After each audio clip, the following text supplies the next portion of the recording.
Good afternoon, ladies and gentlemen. Welcome to Inside Genesee. I'm Shane Hodges, and today my guest is Matt Krol. He's running for county sheriff, and we'd like to talk with Matt today and find out a little bit about him, talk about his platform, and what kind of changes we can expect to see under a Matt Krol administration as Genesee County Sheriff. How you doing today, Matt? Good, Shane. Thanks for having me.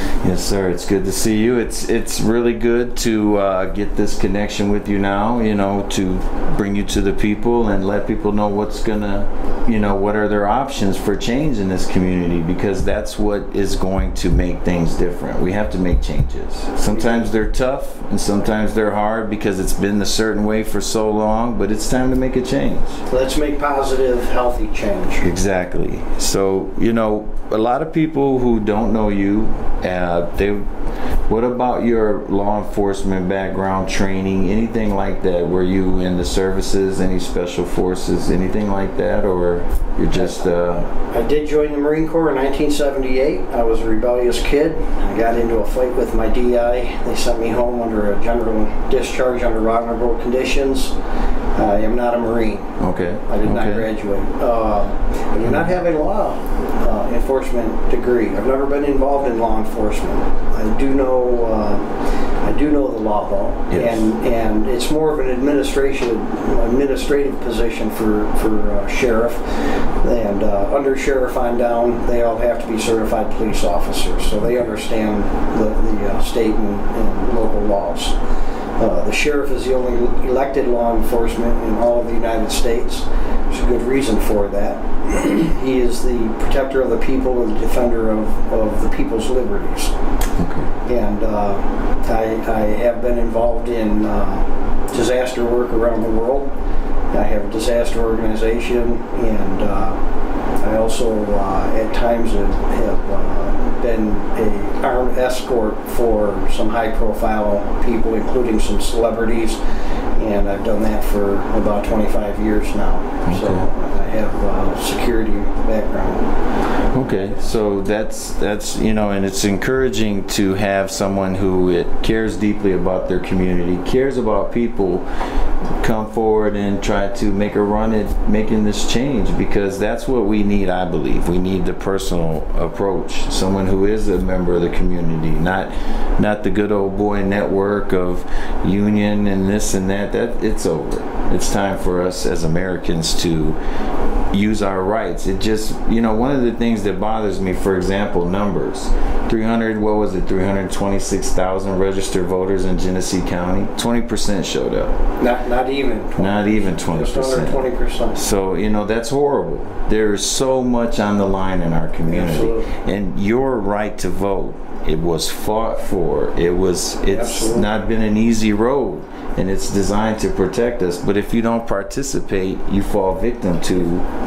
If you're not registered, get registered to vote. Exercise that right that you have. Right, definitely, because it just blows my mind that if you have 50,000 people believing my vote don't count, there's 50,000 votes that don't count. And that's kind of the way you see it. I would like to, I'm going to start taking pictures at the, polling places, because you see the people that go. They're small groups. They go every time they vote, and they control everybody's lives, what's going on. And I feel local government is the most important. Presidential elections should be looked at like, like people look at the local elections. Our local ones are so important on our day-to-day life, as far as just as much as the price of a bus ride. That's right. It's all decided by local government. Your water quality, the price of your water. Because a lot of people fail with this whole water crisis, fail to realize they got caught illegally raising the rates in the meantime. Right. This has not been mentioned. So, there's so much change that needs to come, and it's refreshing to see somebody who's willing to stand out, because as we've seen, the current administration, they attack and they put fear into people who speak out against the wrongdoings that have happened, because, some of the things that I see in your platform is the abuses in the county jail. I want to hit on one other thing before we go there, though. Okay. I've had so many people tell me, because of the corruption, to watch my back, including law enforcement have told me personally, watch your back. So, yeah, the abuses in the county jail, that's one of the reasons why I decided to run. It wasn't my intent to run in the very beginning. I've said this before, I've been handing out water in the city of Flint since early January, and while out on the streets, I keep hearing the abuses, and I began to ask, what about the county sheriff? What is he doing for the security of the people that he was elected to represent? And the answer kept coming back, nothing. And so I tried encouraging other people to get in the sheriff's race, and that I would stand behind them and volunteer for them. Everybody said no, so it was time to get involved. It's time for good, healthy change, and so I'm involved. And now I'm fired up. It's time to go, and let's win this, and let's get me elected and make healthy, good changes in our community. I have a question here, Sue. This is John, by the way, for the listeners. You said you basically alluded to the fact that basically most people are really not aware of the role the sheriff would play, and it's kind of like I had taken law classes, and I also had friends who were on what they consider the fringe movement, who actually believe in the Constitution, the Bill of Rights, and the founding documents, and it seems to be a role that has diminished the importance of the role of the sheriff. It has become largely corrupted and politicized, and basically become part and parcel of the business as usual attitude of every locality it's in. I mean, not just Genesee County. I'm not casting dispersions at Genesee County alone. And it's like you're going to find. I think you're going to find yourself. You can react to this, and when you bring up the role of the sheriff and what it should be like, do you a lot of times get people looking at you like you're talking crazy talk? No, it's actually been kind of funny because I expected that in the very beginning. But as I share the basics, because the sheriff is the only elected law enforcement, people go, "Oh, I didn't know that." But then they think about it and they go, "Oh yeah, you're right." And then I go, "Yeah, the true meaning of sheriff is supposed to be a constitutional law officer representing the people that elect them." And then they go, "Oh, that's really cool." So no, it's kind of opposite of that, where people understand the importance of that when you explain the basics to them. Definitely. The more people that you reach with this information, because that's what I see it happens a lot in this community. People aren't informed. They're not given the chance to digest that information and then make a informed decision on going to different waters, electing different people. Because what I've seen in our political arena in our local areas, it's almost they feel like these offices belong to them and their friends, and that's it. A select group of special interest, and that's who's going to do this, this, and this. And it's, I have a plan as far as that goes too, because I want to remain a humble individual. Power corrupts, absolutely. And my plan is to set up a citizen advisory board of all sects of people, young, old, male, female, Democrat, Republican, black, white, Hispanic, that I will be accountable to, that will help keep me humble. So when I make a mistake out there, which I'm human, I'm prone to do that, they can say, "Matt, you're messing up, stop it, let's get with the program here." And I can go, "Okay, great, thank you," and then I'll adhere to that and we'll move on from there. But I think that's very important to have that. And, definitely. That's my plan. To have that direct contact and accountability, so to speak, with a group of people that belong to the community. That's, some of the refreshing ideas that need to happen. For example, like we're talking about in the county jail, there's no education. Correct. You don't have, you're a young guy, you get caught, you do a year in the county, you have no chance of getting an education, any groups or help or support, you're just thrown back out now with the felony on your record, basically thrown out to the wolves. Right. Because we all know how the system is piled up against anyone labeled as a felon. Like we said, we all make mistakes. Everyone on earth, we're humans on earth, to be able to have a chance, a different approach, instead of just locking them up in warehousing, train them, teach them. Some young men grow up without fathers. Some females don't have mothers in their life, and those things that we take for granted being raised and taught, some people aren't. As unrealistic as it seems, we need training. having different options, high school, vocational training, all these need to be a part of our community. And I know it goes past the sheriff's office, but these are some of the, the progressive things that need to happen if we're going to save these communities. Yeah, I don't know what they have offering other than. I'm sure they have chaplain services. Yeah, they do have the chaplain over there and Forgotten Man Ministries and all of that. But as far as the education, I'm not sure. Now, I'll be honest with you because I want to be transparent. Yeah. When I was a young man, I got into some trouble. Yeah. And I did time in county lockup in Oakland County. I did 40 days.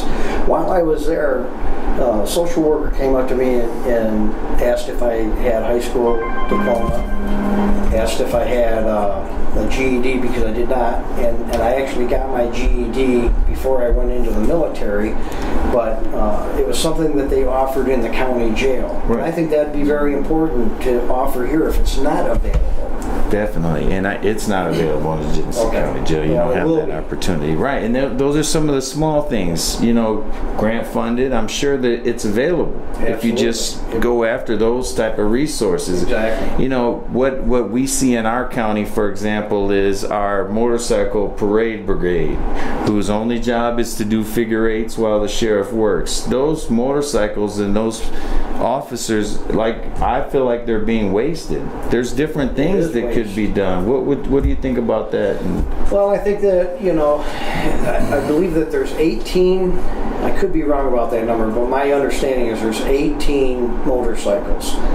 In the 33 years I've lived in Genesee County, other than parades, I think I've seen them out maybe 3 times in 33 years. And now they don't do traffic, or because I've never been pulled over that I've ever ticketed. seen. No, I don't even see them on the side of the road looking for traffic violators. So I would eliminate the majority of them. I might keep a half dozen. Okay. And they would begin to be used for patrol. They would also begin to let those trained officers go into the schools and teach about motorcycle safety, not only for the up-and-coming people that are going to maybe purchase motorcycles, but also they're going to be driving cars one day. Right, so, other drivers and so how to deal with a motorcycle out there on the road. And so there's lots of education that can be afforded the community that way.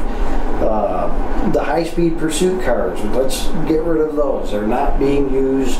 They're for show and tell strictly, parades, and that's pretty much it. Let's bring in some more officers. The chief of police of the city of Flint, Tim Johnson, asked the sheriff for assistance in 911 calls because they're overwhelmed with 911 calls in the city. The sheriff said no. Okay. I won't do that. I will assist Chief Johnson. We will bring in additional officers by getting rid of the wasteful spending right now. Bring them in and let them assist the community.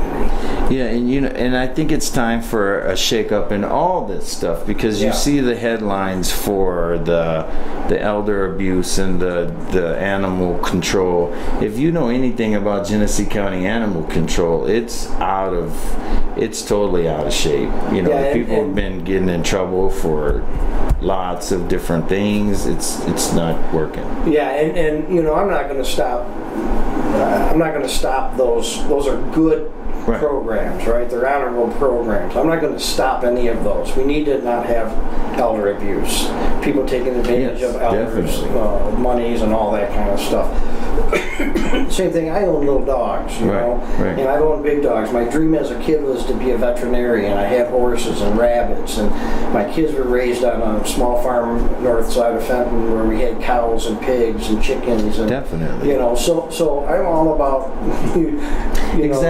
good taking care and kindness towards animals. The Bible says the righteous man careth for the needs of the animals. Yes. I understand that. The same thing with the paramedics. We have a great paramedic team. We have a great dive team with all the lakes around here. Let's bring in boater safety and teach boater safety in the schools because there's so much opportunity for that. Let's keep the paramedics because it's a good thing for the community.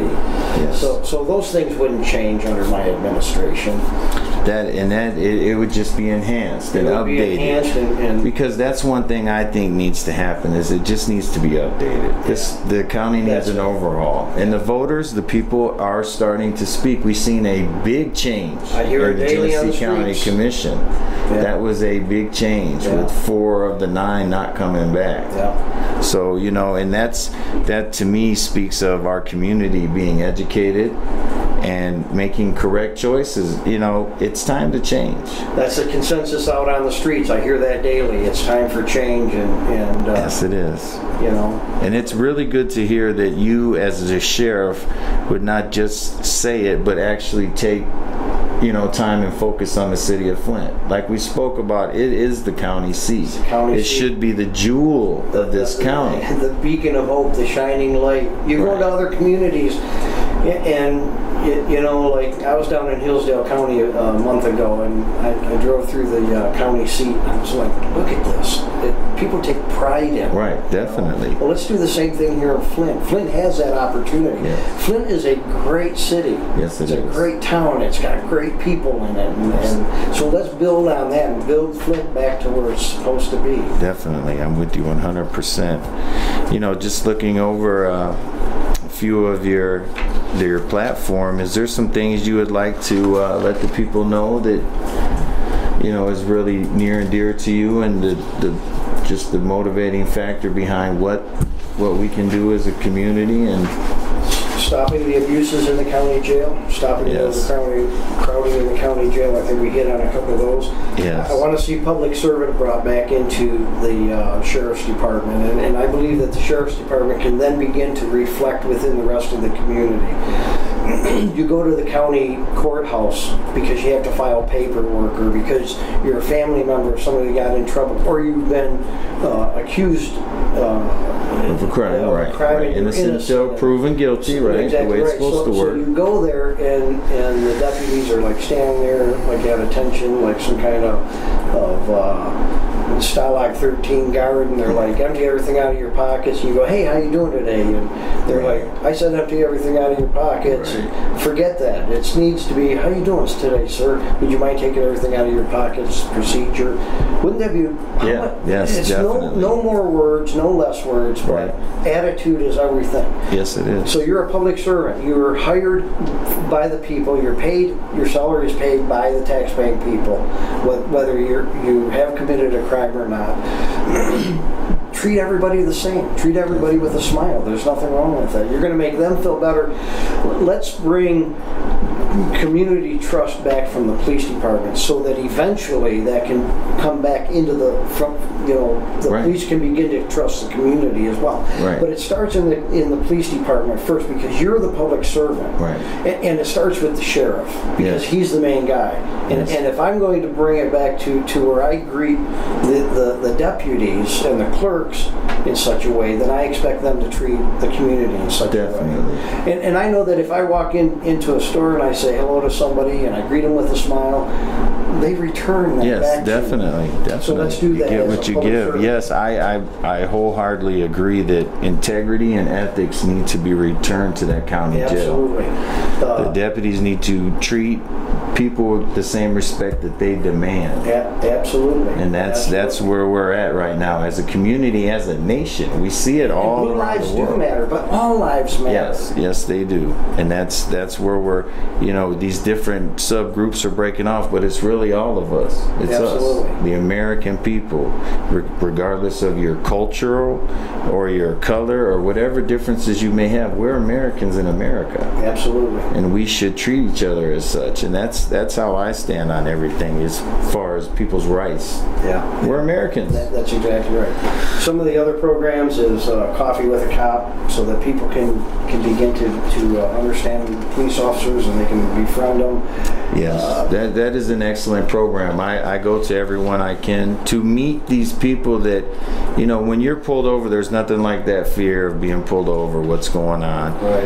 And to have that personal contact is necessary, because it's for the officers as well, because you start looking at them as friends or relatives or friends of relatives and human beings instead of targeting. Right. Targeting, this is, basing every decision you make on stereotypes and things like that. That's not going to help anybody. No, it doesn't. So yeah, what about you, John? Do you have anything you'd like to say? Well, listen to this. He's got some ideas that I think that are appropriate. I mean, I think that, another thing is I simply think that to have change, you have to have real change, and basically means get out of the same kind of rut that who you draw your people from. And basically, we have people in the sheriff's department right now. The guy where he was briefly a law enforcement officer, then went into the federal agencies as a polygraph examiner, and then he came back and he's an administrator. Okay, I don't think he's ever been too much on the streets. Some people say there's a great deal of, that's really needed. They think that being a law enforcement officer is needed, but they fail to understand that our society's demanded more and more of education for people, as it's gotten more complicated, more sophisticated, as some people would say. But they place so much of an emphasis on being law enforcement, they also realize along with that comes just accepted notions that are actually very corruptive and corrosive to the public trust. And I think the biggest one would be, you mentioned before, have a review board that is going to go, you have to answer to. I think a lot of times we had the ombudsman office, here in Flint, and that's been largely done away with because of budget constraints. I think there's got to be at national level, I think there's got to be kind of a development of some kind of review where you have citizens input when there is a shooting or some deadly force or some other fashion is utilized. Because let's face it, even if the practical matter, if you just want to look at the brass tacks, everybody who is a taxpayer is now having to be on the hook for the actions of these law enforcement officers. But it's really hard to formulate on the spur of the moment when somebody asks you this. But how would you go about drawing these people for the group that you're talking about? How would you go about drawing these people together? I mean, would you have a selective process? Would it be kind of a vote? Somebody would run and they'd see if they can get enough votes within a smaller group, or how would that be accomplished? This review group. How would you choose the review board? Yeah, I know that I would want a few people that I already know that do hold me accountable as a person anyhow, either members from my church or just people that I've met within the community. So I think some of those, but I think that overall it should be something where the community picks those people. Again, I would suggest to the community a couple of those people that I know only because they already hold me accountable in life. And just like I noticed on the ballot in the primary, there were some spots in Flint for delegates. Just something like that, maybe. I don't know how hard that would be during an election. As you elect the sheriff, you elect 12 delegates or representatives, or plus whatever you may have as your own. The sheriff would have so many. And I think that's a fantastic idea. If you looked at what happened to Flint when the emergency manager came over, like John spoke of, they took away every committee that dealt with ethics and integrity and held people responsible. They did away with them, from the ombudsman. Flint, if you look in their charter, they have a commission based off of community members that hold people's ethics and all that in check. They were all closed down. Chop, chop, chop, and budget restraints are some of the reasons, but that was done to kind of move away from public opinion and having that accountability to people. They moved away from it, and as you can see, a part of this emergency manager type behavior, it just takes the voice of the people. That's basically all it does. Ultimately, isn't that the plan? But that's the beauty of the sheriff. Right. Is the sheriff is supposed to make sure that those things remain in place. Exactly. And our sheriff should have done that when the community. Right. Definitely. He takes superiority over all that. So right. Even an emergency manager. Absolutely. So he could have said, "Let's get more studying on this Flint River before we switch all these people's these drinking water sources." But now the crimes have been committed, whether in the beginning, whether it was intentional or accidental. There's still cover-ups that were committed, and then there's been things on top of that, and it goes all the way to the federal government. Right. I'm not going to say that it's just the people people in the water plant are responsible, because they're not. No. It's also the city, the county, the state, Right, the right. federal government. Yes, sir. We've seen what happened here, and it was ugly. So let's get serious with it, right? Yeah, Because definitely. those things are still going on out there. It hasn't stopped. It's still continuing, and those crimes still have been committed, and the sheriff needs to investigate it. My Yeah, plan is definitely. bring in an independent and investigative group, and let's investigate it, and let's hold those accountable, and let's make the arrests that need to be made, whether it's in the city office, or whether it's in the state office, or Right. the federal office, or the county office. No one is above the law. Nobody is above the law. People are all, it's all about the people at this point in time. It's exactly right. And one of the things that I would like to, let reflect to you on is our mayor, Dr. Karen Weaver. She's not a politician. She was the only person willing to stand up and say, no, this is not right. Something is wrong with this water. We need a change now. So I'm willing to work with her. Definitely. I'm excited about meeting with her and to work with her once I'm elected, and let's make positive changes. I have met with Chief Johnson, and let's make those positive changes. Let's help make Flint, because Flint reflects the entire county. Whether you live in Flushing, or you live over in Davison, or you live over in Swartz Creek, or you live down in Fenton, it doesn't matter. Right. It still reflects. Right. Let's make Definitely. Flint great again. Exactly. I want to thank you for coming in today and giving us a little bit of information about you. Thank you so much. And thank you for having me. Definitely. What we're doing here at Inside Genesee is trying to bring education and awareness to a community that's been traumatized. And I live here, I vote here, I own my home, and I want people to know that this is our community. It doesn't belong to the politicians or anyone. And no office or political seat belongs to anybody. It's our choice. Right. We are choosing people to represent us. Isn't that funny? They make hundreds of thousands of dollars a year to represent us. So think about that, and make sure you get to the polls, register to vote. When is election day? November 8th. November 8th is the day to go vote, but you have to register at least a week before that, right? I believe, or is it a month? It's a month. Yeah. So you have to be done by October 8th. You have to be registered by October 8th to make sure you vote in the presidential as well as the county elections. So thanks for tuning in. Have a great day. See you next week. Thank you for having me.